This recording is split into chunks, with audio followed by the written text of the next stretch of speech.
भरल्या वांग्याची भाजी तुम्ही वेगवेगळ्या पद्धतीने केल्या असताल आणि खाल्ल्या असताल। आजी आणि आई पद्धतीची जी भरल्या वांग्याची भाजी होती ते भाजी झाल्यानंतर सुद्धा वाटण त्यामध्येच राहत होतं। वाटण एकीकडे वांग एकीकडे असं होत नव्हतं। तर त्या पद्धतीची भाजी करण्यासाठी इथे मी वांगे कट करून मिठाच्या पाण्यामध्ये ठेवलेले। काटार वांगे घ्यायचं म्हणजे छान अशी चव येते। शेंगदाणे, तीळ आणि सुकं खोबरं आणि त्याचबरोबर जिरे सोबतच लवंग, विलायची, थोडं तेल टाकून छान भाजून घ्यायचं।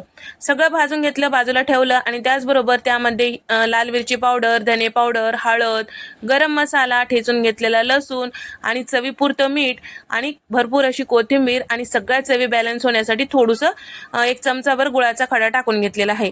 तर हे तुम्ही खलबत्त्यात सुद्धा कुटून घेऊ शकता। मी मिक्सरमधून फिरून घेतलेलं आहे। तयार करून घेतलेलं वाटण थोडंसं कोरडं वाटत आहे, त्यामुळे त्यामध्ये 2 ते 3 चमचे पाणी टाकून मिक्स करून घेतलेलं आहे आणि जे वांग आहे छान असं व्यवस्थित हे वाटणानं भरून घेतलेलं आहे। छान गच्च दाबून भरायचं म्हणजे वाटण छान व्यवस्थित यामध्येच राहतो।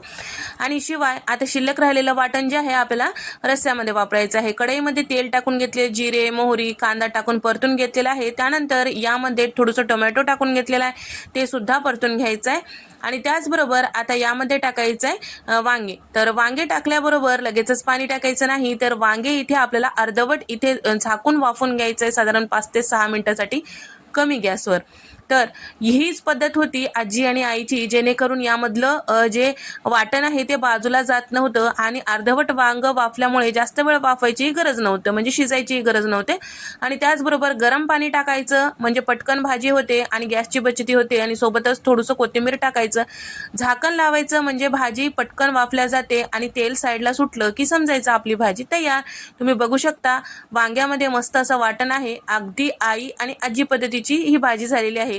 एकदा नक्की ट्राय करून पहा। व्हिडिओ पूर्ण चॅनलवर अपलोड आहे, तुम्ही सुद्धा जाऊन बघू शकता।